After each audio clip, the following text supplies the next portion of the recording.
20 times Queen Elizabeth II showed her ruthless side. Queen Elizabeth, through her long reign, was generally celebrated for her sense of duty, steadfastness, and the deep respect she commanded, both in the United Kingdom and worldwide. However, like any leader with such an extensive period in power, some moments could be perceived as her taking decisive, firm, or ruthless actions to protect the interests of the monarchy or to adhere strictly to royal protocol. It's important to approach this topic with nuance and understanding, recognizing the balance between personal decisions and the institutional demands of the monarchy. Here are instances where Queen Elizabeth demonstrated a firm or decisive approach. Number 1. Supporting the Royal Marriages Act. The late Queen Elizabeth was a staunch upholder of the Royal Marriages Act, which required members of the British royal family to obtain the sovereign's permission before marrying. This centuries-old law was seen as crucial for ensuring the continuity of the monarchy by vetting potential spouses and preventing unsuitable matches that could undermine the institution's stability. Her Majesty's firm stance on this matter was evident in her handling of various royal marriages during her reign. When her sister Princess Margaret sought to marry Peter Townsend, a divorced commoner, in 1995, the Queen advised against it, citing the Royal Marriages Act and the Church of England's opposition to remarriage after divorce. Despite their close relationship, the Queen prioritized the monarchy's traditions over personal considerations. Number 2. Margaret Thatcher meetings. The late Queen Elizabeth's weekly meetings with Prime Minister Margaret Thatcher, who served from 1979 to 1990, were legendary for their businesslike nature and occasional tensions. Despite their differing political leanings and personalities, the Queen maintained a professional and detached demeanor during these audiences, ensuring that the monarchy's interests were always represented. According to accounts from insiders, the meetings were often tense, with the two powerful women engaging in frank discussions on matters of state. While the Queen was constitutionally bound to remain politically neutral, she did not shy away from voicing her concerns or offering her perspective on issues that could impact the monarchy or the nation. Number 3. Annus Horribilis Speech. The year 1992 was dubbed the Queen's Annus Horribilis, Latin for horrible year, due to the numerous crises and challenges that plagued the British royal family. From the separation of King Charles and Princess Diana to the fire at Windsor Castle and the publication of scandalous tell-all books, the monarchy's public image took a severe beating. In her annual Christmas broadcast that year, the Queen addressed these challenges head-on, acknowledging the difficulties her families had faced and the public's growing skepticism towards the institution. In a candid and introspective speech, she admitted that 1992 had been an annus horribilis for the royal family, stating, "No one should ever have to endure what the family and I went through this year." However, the Queen did not shy away from her responsibilities, expressing her determination to lead the monarchy through these turbulent times. Number 4. Diana's Panorama Interview. Following Princess Diana's explosive 1995 interview, the Queen advised King Charles and Diana to divorce, a move seen as prioritizing the monarchy's stability. In the aftermath of the interview, the Queen took decisive action advising her son and his wife, Princess Diana, to divorce. This move was seen as a pragmatic decision aimed at prioritizing the stability of the monarchy over personal family matters. By encouraging the divorce, the Queen sought to contain the fallout from the interview and prevent further damage to the royal family's reputation. She recognized that the public airing of the couple's private struggles had the potential to undermine the monarchy's standing and credibility in the eyes of the public. While the decision was undoubtedly difficult for the Queen, both personally and as the head of the institution, she demonstrated her ability to make tough choices for the greater good of the monarchy. Her actions showcased her unwavering commitment to preserving the integrity and continuity of the crown, even in the face of personal and family turmoil. Number 5. Fergie Scandals. After Sarah Ferguson, the Duchess of York, was embroiled in scandal, the Queen's response was to distance the monarchy from Ferguson, emphasizing the institution's dignity. In response to these controversies, the Queen took a firm stance, distancing the monarchy from Ferguson and emphasizing the institution's dignity and propriety. While Fergie remained on cordial terms with the Queen and other members of the royal family, she was effectively cut off from official royal duties and engagements. The Queen's decision to separate the monarchy from Fergie's scandals was a clear message that the institution's reputation and standing were of paramount importance. She understood that the public's perception of the royal family could be tarnished by association with Fergie's indiscretions and took steps to protect the monarchy's image. Number 6. Handling of the Royal Yacht Britannia's decommissioning. The decommissioning of the Royal Yacht Britannia in 1997 was a significant event for the late Queen Elizabeth, as the vessel held personal meaning and served as a symbol of British maritime tradition.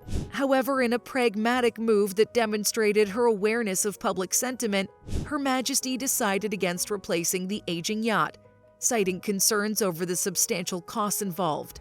This decision showcased the Queen's ability to put the nation's interests above personal attachments, highlighting her fiscal responsibility and responsiveness to public opinion. Number 7. Response to Windsor Castle fire. In 1992, after the fire at Windsor Castle, faced with the immense cost of restoring the historic royal residence, the late Queen Elizabeth made the unprecedented decision to open Buckingham Palace to the public for the first time, using this generated revenue to fund the castle's repairs. This pragmatic approach not only addressed the financial burden, but also demonstrated the Queen's adaptability and willingness to embrace unconventional solutions in times of crisis, all while preserving the monarchy's most cherished assets. Number 8. The Queen Mother's Will. When the late Queen Elizabeth, Queen Mother, passed away in 2002, her daughter, the then reigning Queen Elizabeth, took the controversial decision to seal her mother's will for an indefinite period. This move sparked debate and criticism, with some arguing that it undermined transparency and went against the principle of public probate. However, the Queen's decision was seen as a measure to protect the royal family's privacy and prevent potential scandals or embarrassment stemming from the will's contents. Number 9. Duke of Windsor's funeral. The late Queen Elizabeth's handling of the Duke of Windsor's funeral in 1972 was a delicate matter, reflecting the complex feelings within the monarchy regarding his controversial abdication in 1936. As the former King Edward VIII, who had given up the throne to Mary Wallis-Simpson, the Duke's legacy remained a sensitive issue. In a symbolic move, the Queen limited his funeral to a private ceremony, denying him the full state honors typically accorded to a former monarch. This decision reflected the enduring tensions surrounding his abdication and the Queen's desire to uphold the institution's traditions. Number 10. Princess Diana's funeral. The tragic death of Princess Diana in 1997 was a defining moment for the late Queen Elizabeth, who initially faced criticism for her perceived lack of empathy and emotional response. However, the Queen eventually returned to London from Balmoral, Scotland, to pay tribute to Diana and address the nation's grief. This decision represented a delicate balance between public sentiment and royal protocol, as the Queen recognized the need to acknowledge the outpouring of emotion while maintaining the monarchy's traditional reserve. Number 11. Handling of Prince Andrew's scandals.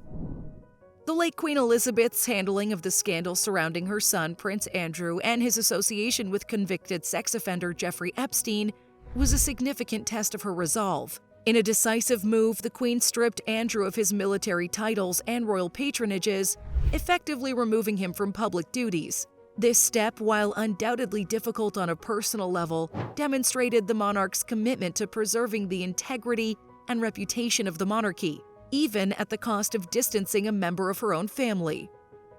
Number 12. Megxit. The decision of Prince Harry and Meghan Markle, the Duke and Duchess of Sussex, to step back from their roles as senior members of the royal family in 2020 posed a significant challenge for the late Queen Elizabeth.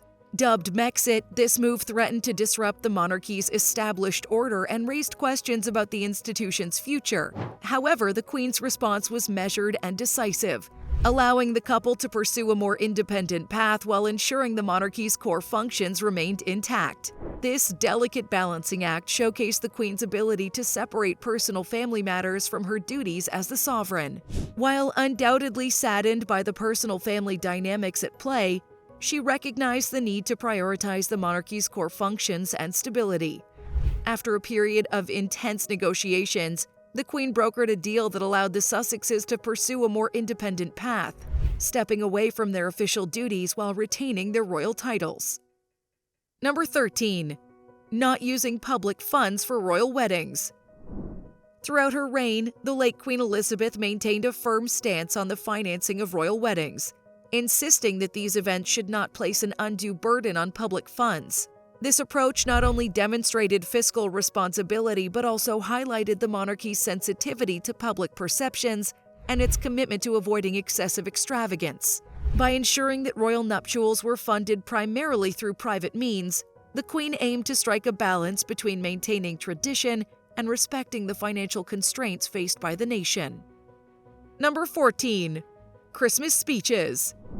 Her annual addresses often subtly address national and international issues, demonstrating her role in unifying the country during times of crisis. The late Queen Elizabeth's annual Christmas broadcasts were more than just festive messages. They served as opportunities for her to subtly address national and global issues affecting her subjects. Through carefully crafted speeches, the Queen offered reassurance, guidance, and a unifying voice during times of crisis or uncertainty. Her ability to navigate sensitive topics with tact and diplomacy showcased her skills as a stateswoman and her dedication to her role as a symbol of national unity. Number 15. The no complaint, no explanation rule. The no complaint, no explanation rule was an unwritten policy that defined the late Queen Elizabeth's approach to public relations and crisis management. This principle dictated that members of the royal family should refrain from complaining or offering explanations in response to criticism or controversies. By adhering to this stoic stance, the Queen sought to maintain the monarchy's dignity and project an image of unwavering composure, even in the face of public scrutiny or personal challenges. This disciplined approach to image management was a hallmark of the Queen's reign and showcased her commitment to upholding the monarchy's traditions and values. Number 16. Protocol at Buckingham Palace. Throughout her reign, the late Queen Elizabeth placed a great emphasis on maintaining the highest standards of protocol at Buckingham Palace and during official engagements. From state visits to public appearances, every detail was meticulously planned and executed according to long-standing royal traditions. This strict adherence to protocol was not merely a matter of formality, it was a way to uphold the dignity and continuity of the monarchy itself. The Queen understood that these rituals and customs were an integral part of the institution's identity and served to reinforce its historical significance and gravitas. Number 17. Response to security breaches. Despite her unwavering commitment to protocol, the late Queen Elizabeth faced several high-profile security breaches during her reign, including incidents where intruders managed to gain unauthorized access to Buckingham Palace. In response to these incidents, the Queen took decisive action behind the scenes, implementing enhanced security measures and reviewing protocols to prevent future lapses. However, in public, she maintained her characteristic poise and composure, projecting an image of unruffled calm and control. This dual approach, taking practical steps to address security concerns while outwardly conveying a sense of stability, was a hallmark of the Queen's leadership style and demonstrated her ability to balance pragmatism with the preservation of the monarchy's dignified image. Number 18. Dealing with staff. The late Queen Elizabeth's interactions with her staff were marked by a profound sense of professionalism and high standards. She maintained clear boundaries and expectations, fostering an environment of respect and decorum within the royal household. While the Queen was known for her kindness and appreciation towards those in her service, she also demanded unwavering dedication and adherence to the protocols and traditions befitting the monarchy. This approach extended beyond her personal staff to encompass those working within the broader royal establishment, from courtiers to footmen. The Queen's commitment to maintaining the highest standards among her staff reflected her broader commitment to upholding the dignity and integrity of the monarchy itself. Number 19. Support for the Commonwealth. As head of the Commonwealth, the late Queen Elizabeth played a pivotal role in maintaining the unity and relevance of this unique association of nations.